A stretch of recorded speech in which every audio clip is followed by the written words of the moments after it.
सुनहरेपुर गांव अपने नाम की तरह सचमुच सुनहरा था।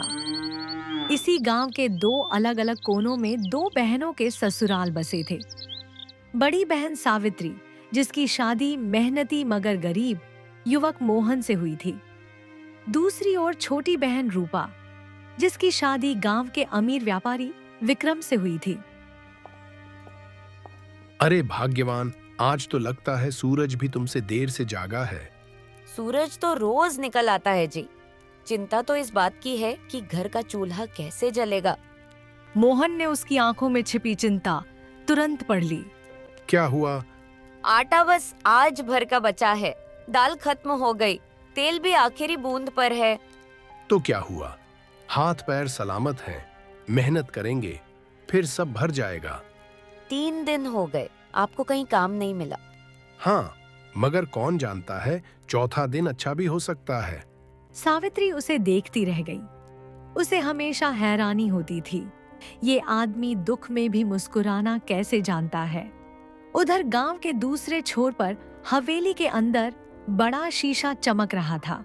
उसके सामने रूपा खड़ी थी, हाथों में चूड़ियां, गले में हार, बालों में फूल। एक नौकरानी झुककर उसके पैरों में सैंडल रख रही थी। जरा संभल कर, ये शहर से मंगवाई है, खरोंच आई ना तो ठीक नहीं होगा। उसी समय विक्रम अंदर आया।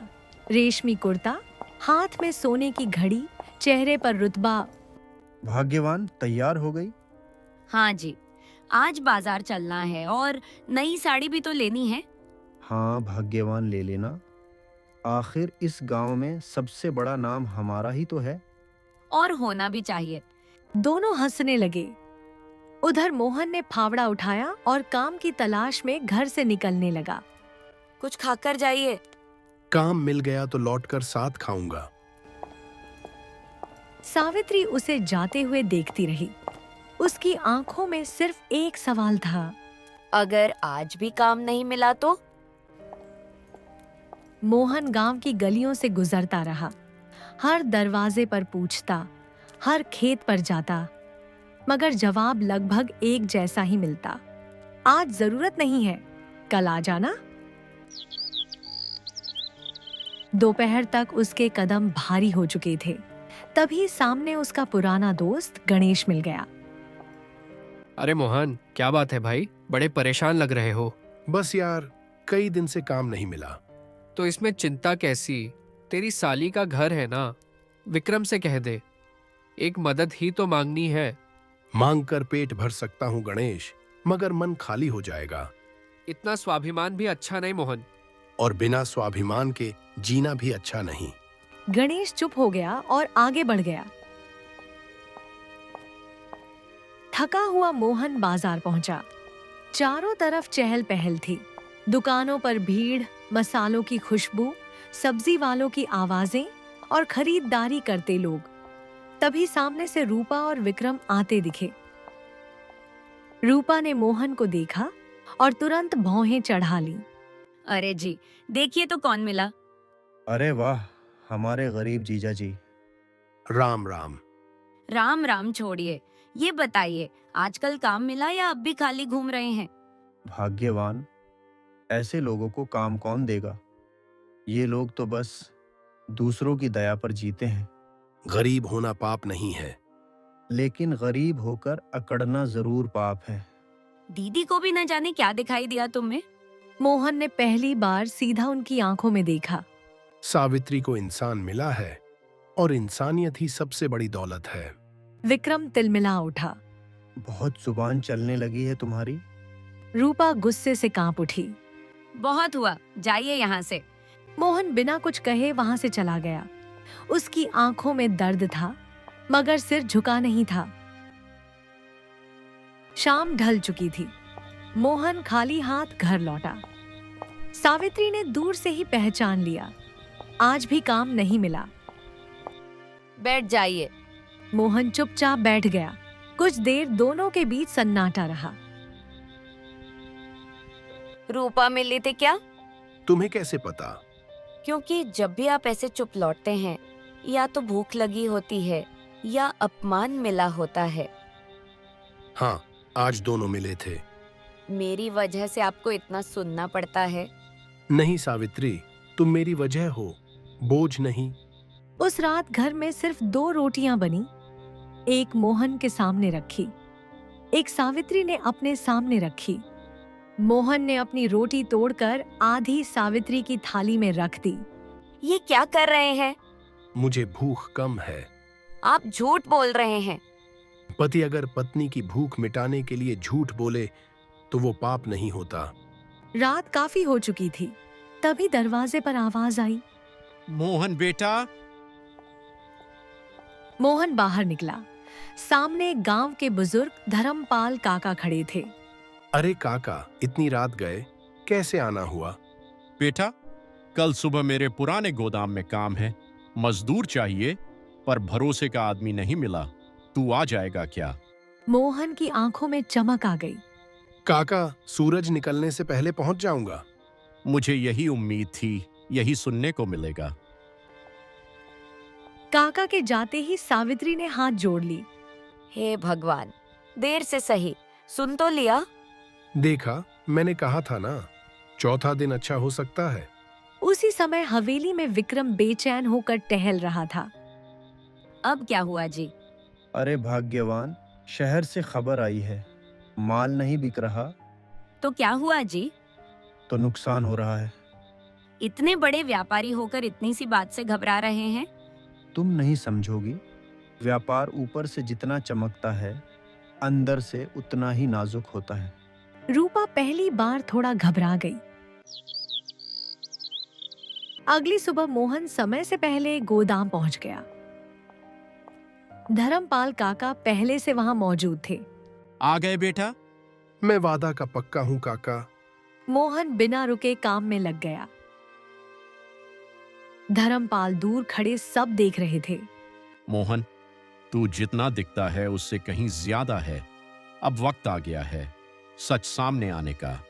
उनकी आंखों में गर्व भी था और एक गहरा छुपा हुआ रहस्य भी। कुछ देर बाद काका ने आवाज दी। बेटा जरा बैठ जा, थोड़ा आराम कर ले। पहले काम पूरा कर लूं काका, फिर आराम भी अच्छा लगेगा। आजकल तेरे जैसे लोग कहाँ मिलते हैं। अच्छे लोग आज भी हैं काका, बस पहचानने वाले कम हो गए हैं। यही बात तो तुझे सबसे अलग बनाती है बेटा। उधर हवेली में पहली बार सन्नाटा पसरा हुआ था। रूपा ने देखा कि विक्रम बिना नाश्ता किए कुर्सी पर बैठा है। माथे पर शिकन थी। क्या बात है जी? कुछ खाया भी नहीं है आपने? मुझे भूख नहीं है भाग्यवान। इतनी चिंता क्यों कर रहे हैं? व्यापार में थोड़ा बहुत उतार चढ़ाव तो चलता रहता है। थोड़ा बहुत नहीं, बहुत बड़ा नुकसान हो रहा है।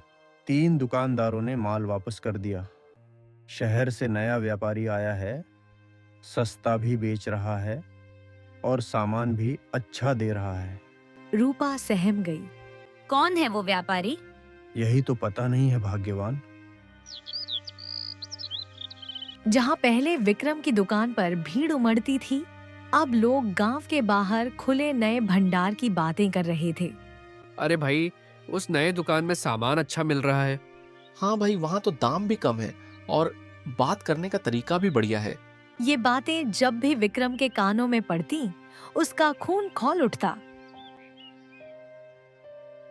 दोपहर तक मोहन ने पूरा गोदाम चमका दिया। अरे वाह, ये तो नया जैसा लग रहा है। बस थोड़ा सा हाथ लगाया है काका। थोड़ा? तूने तो इसमें जान डाल दी। उन्होंने जेब से पैसे निकाले और मोहन की ओर बढ़ाए। मोहन ने गिनकर कुछ पैसे वापस कर दिए। अरे ये क्यों लौटा रहा है? जितना तय हुआ था उतना ही लूंगा काका। इतना कहकर वो चला गया। मोहन के जाते ही काका ने गहरी सांस ली। अब और देर नहीं, इस लड़के का सच सामने आना चाहिए। शाम को मोहन घर लौटा। हाथ में राशन का थैला था।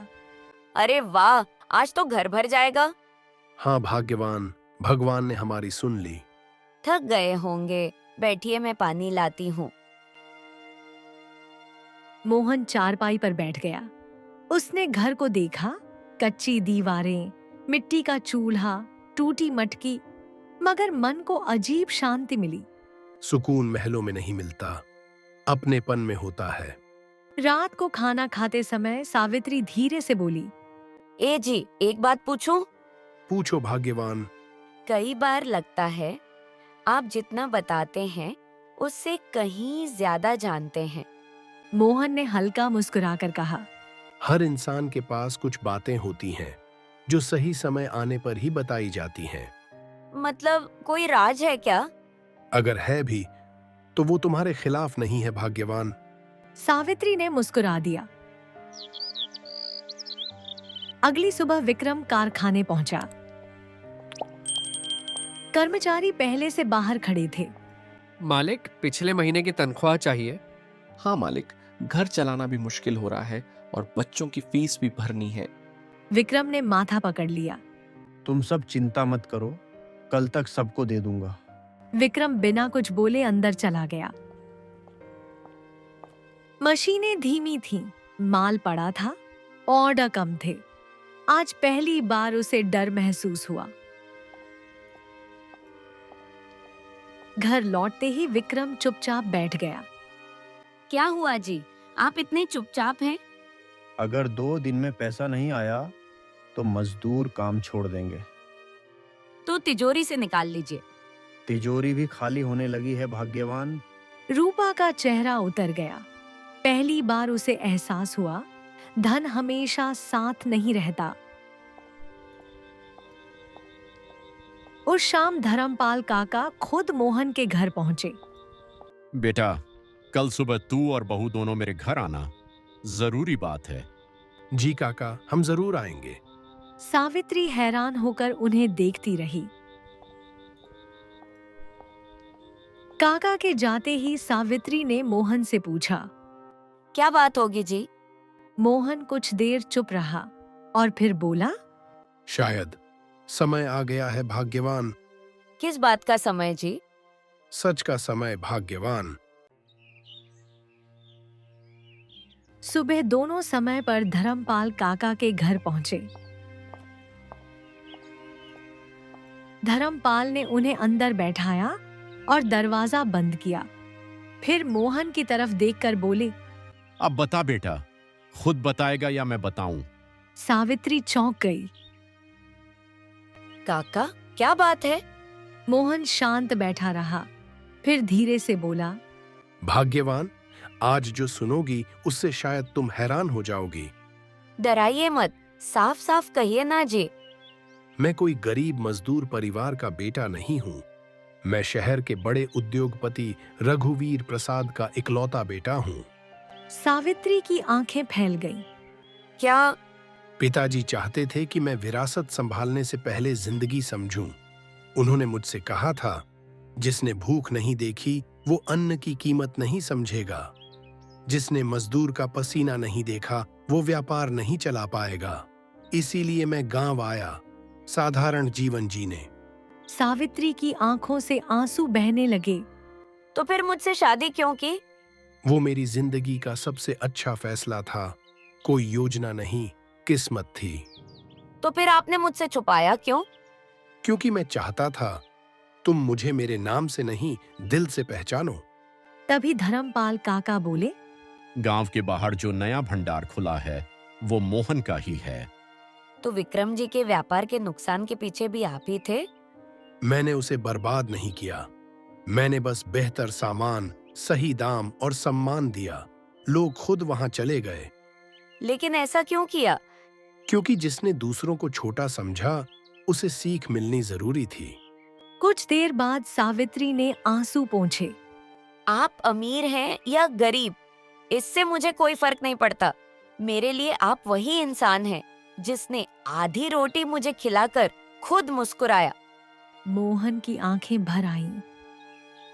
उधर हवेली में सब बिखर चुका था। उसने रूपा के कुछ गहने गिरवी रख दिए। अब क्या बचा जी? बस अहंकार था, वो भी चला गया। उस रात रूपा पहली बार फर्श पर बैठकर रो रही थी। जब पैसा था तब सब अपने थे, आज मुसीबत आई तो कोई साथ नहीं है। विक्रम चुपचाप बैठा रहा। दीदी, शायद वही हमारी मदद कर सकती हैं। मोहन आंगन में खड़ा आसमान देख रहा था। तभी सावित्री उसके पास आई। आप क्या करेंगे जी? अगर वो मदद मांगने आए तो मना नहीं करेंगे। इतना सब होने के बाद भी? अगर हम भी उनके जैसे बन गए तो फिर फर्क क्या रह जाएगा? उसे उस दिन फिर महसूस हुआ, मोहन सिर्फ बड़ा आदमी नहीं, बड़ा दिल वाला इंसान है। रूपा खिड़की के पास बैठी थी, आंखें सूजी हुई थीं, चेहरा उतरा हुआ था। विक्रम पास बैठा सिर झुकाए था। काफी देर की चुप्पी के बाद रूपा बोली, अब क्या करेंगे जी? जो बहुत पहले कर लेना चाहिए था, अपनों के पास जाएंगे और उनसे माफी मांगेंगे। उधर सावित्री चूल्हे पर रोटियां सेंक रही थीं और मोहन चारपाई पर बैठा बार बार दरवाजे की तरफ देख रहा था। थोड़ी देर बाद गांव वालों ने एक अजीब दृश्य देखा। अरे ये तो वही हवेली वाले हैं। आज इधर कैसे? लगता है सचमुच वक्त बदल गया। कुछ देर बाद वे दोनों मोहन के घर पहुंचे। दीदी, बाहर आइए, मैं हूँ आपकी छोटी बहन। अरे रूपा, तुम? मोहन ने दोनों को अंदर बैठाया और सावित्री पानी लेकर आई। एक घूंट पीकर उसने कहा, दीदी, मुझे माफ कर दो, मैंने आप दोनों के साथ बहुत बुरा व्यवहार किया। अरे पगली, ये क्या कर रही है? रूपा ने सावित्री के आगे हाथ जोड़ दिए। दीदी, हमें सहारा दे दो, हम भूखे नहीं हैं, मगर अंदर से टूट गए हैं। कुछ देर बाद विक्रम बोला, मोहन जी, अब सब जान चुका हूँ। गांव के बाहर जो नया भंडार खुला है, वो आपका है ना?